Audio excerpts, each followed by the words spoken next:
Sini kita kasih contoh anak atau at-tilmidu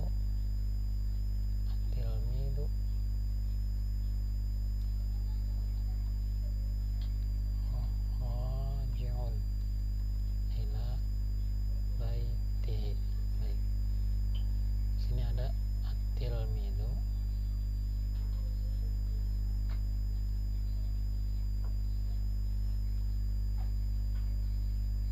raji'un ila baitihi.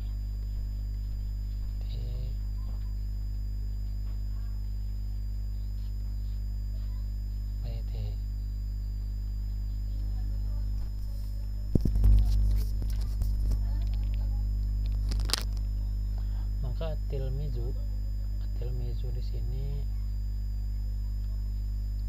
jenis kalimatnya, kita buka peta nahwunya dulu, kaidah singkatnya. Baik, kita masuk ke kaidah singkat.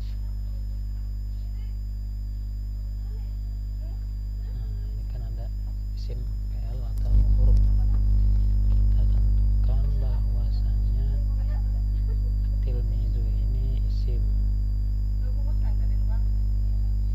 Kita tahu isim karena di sini ada alif lam.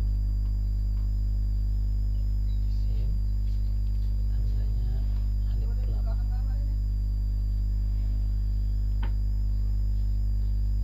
Nah, untuk menentukan kedudukannya kita baca kitab Tadribul Mubtadi'in di awal, yaitu mana lah? Baik, di awal. Tiap-tiap isim zahir yang letaknya di permulaan kalam maka kedudukan i'rabnya mubtada.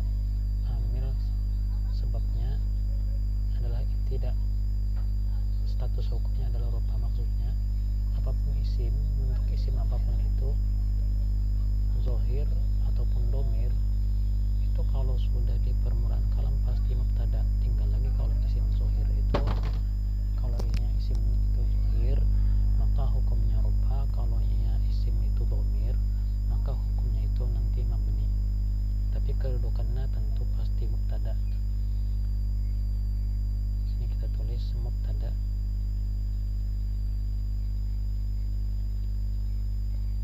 Sebabnya adalah ibtida, hukumnya tadi adalah rupa. Menempati kosong sebagaimana ketentuan yang kita baca tadi. Nah, mana menempati kosong?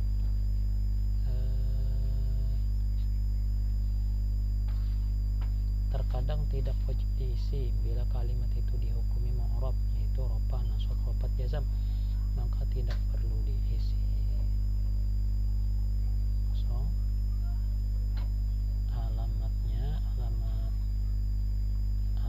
rofanya.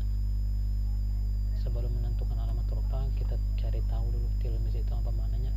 Maknanya adalah murid atau satu murid.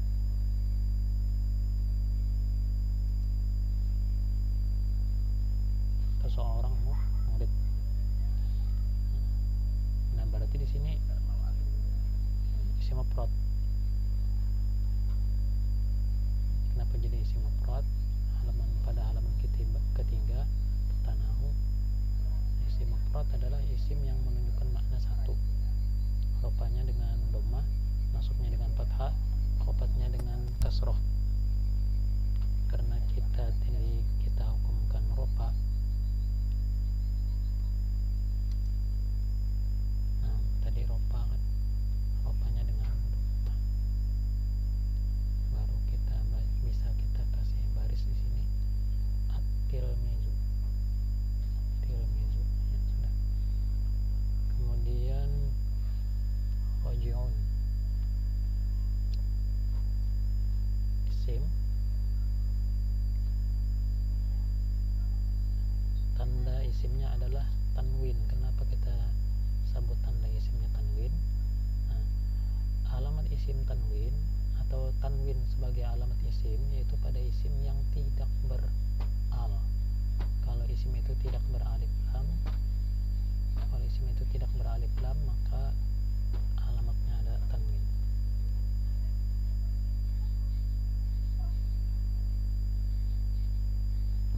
Nah, kedudukan i'rabnya kita baca lagi yang tadi di kitab Tadribul Mubtadi'in. Kedudukannya, nah, dan isim zahir yang menjelaskan tentang mubtada. Tadi kan at-tilmizu tadi maknanya seorang murid, lalu roji'un dia kita artikan adalah pulang. Kalau kita gabung maknanya murid itu murid laki-laki pulang, maka kata pulang itu adalah menjadi penjelas tentang status si murid. Murid itu pulang.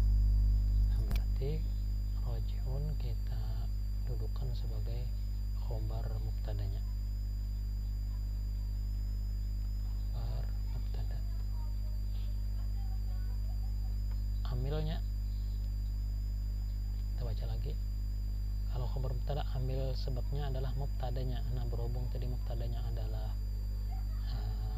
at-tilmiz, maka kita tulis at-tilmiz dan status hukumnya rofa. At-tilmiz statusnya rofa, mahalnya kosong karena tadi kalau nya mu'rab mahalnya kosong. Alamat rofanya sama, berhubung ini isim mufrad yang maknanya pulang, maka mufrad rupanya memakai dhammah. Nah, sudah bisa ditemukan ini tanwinnya dhammah ya, sudah bisa terbaca at-tilmizu raji'un. Ini cara membacanya at-tilmizu raji'un, maknanya satu murid yaitu kembali ke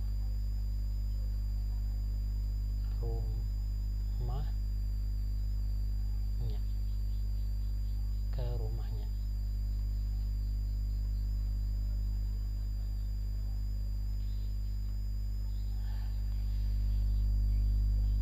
Ila ini huruf ya, huruf ini tidak punya tanda atau disebut adamiyah. Huruf ini tidak punya kedudukan i'rab. Karena tidak punya kedudukan i'rab, tidak punya amil sebab, namun masih punya hukum, yaitu semua huruf itu pasti mabni hukumnya. Sama halnya domir itu pasti mabni hukumnya. Karena di sini kedudukan tidak punya, tentu mahal itu kosong. Alamat mabninya mabni ala sukun, huruf jar atau huruf khobat. Baiti ini isim, tanda isimnya isim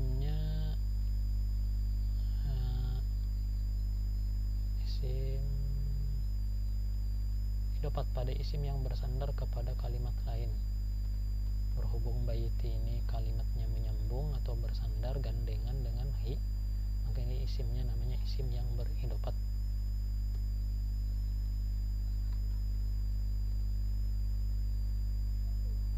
Kedudukannya kita baca lagi. Kedudukannya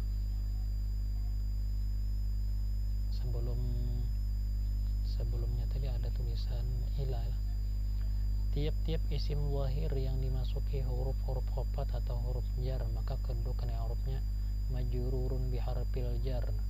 Karena huruf jarnya tadi di situ ila, berarti karena majrurun bi ila, berarti namanya majrurun bi ila. Nanti amilnya huruf jar yang memasuki itu, berarti amilnya adalah ila dan status hukumnya khobat. Kita tulis dulu. Ini majrurun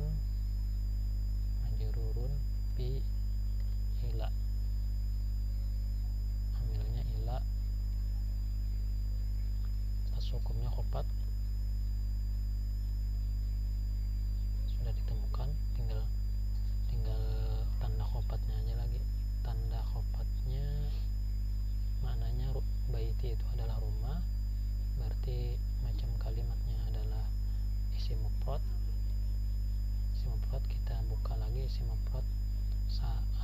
khopatnya adalah isim mufrad, saat khopat kasroh, ya, saat khopatnya adalah kasroh.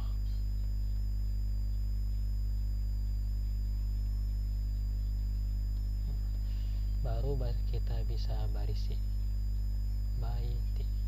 Nah, ini mulai terbaca tilmizu rojiun ila baiti. Sini hi. Nah, ini beridofat, tentu ini namanya yang diidofati. Domir itu sama domir isim, tanda isimnya adalah isnad. Kenapa jadi bisa isnad? Sudah ketentuan. Jadi ketentuannya bahwasanya isnad itu menjadi tanda alamat isim pada domir. Nah, ini adalah domir. Tinggal lagi nanti domirnya domir apa? Domir.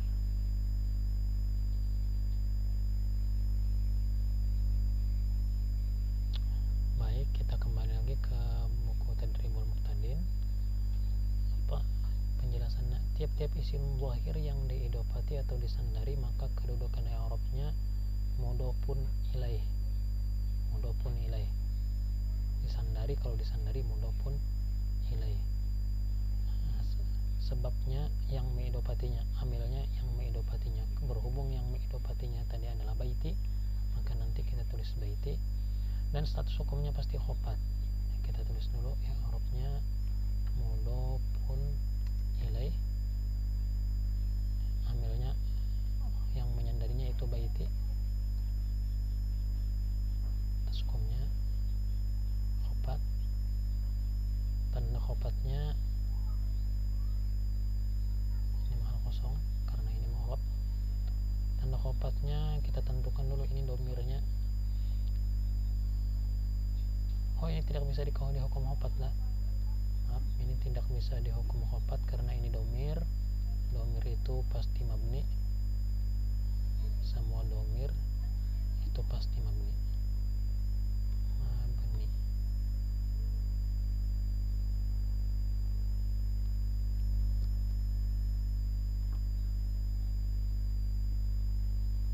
Jadi khopatnya kita taruh di mahal.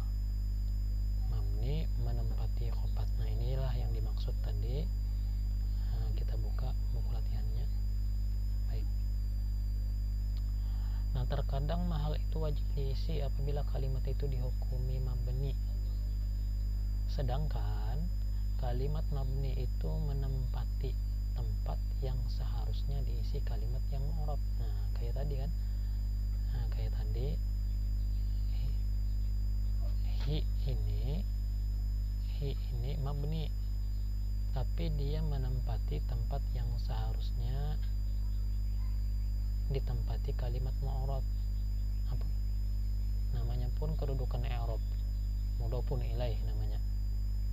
Nah, berhubung tidak bisa kita statuskan hukumnya sebagai khopat karena ini mabni, maka kita tulis mabni yang menempati khopat. Seandainya ini bukan domir, maka mabni ini langsung kita tulis khopat, sedangkan di sini kita kosongkan. Tapi berhubung ini domir, jadi mabni. Alamat mabninya mabni alal kasrah. Domirnya kita buka pada halaman ketiga, kaidah singkat. Macam-macam domir pada halaman ketiga. Terus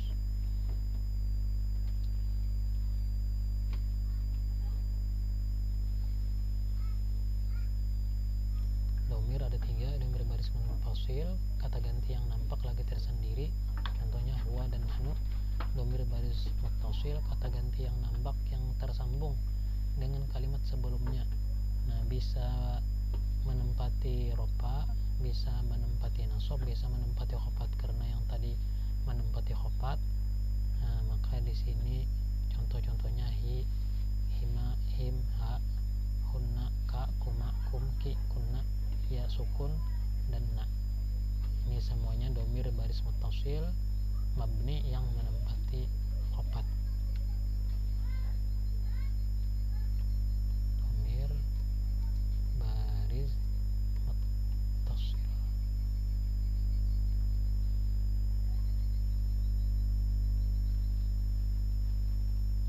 Ya, sekian sampai di sini.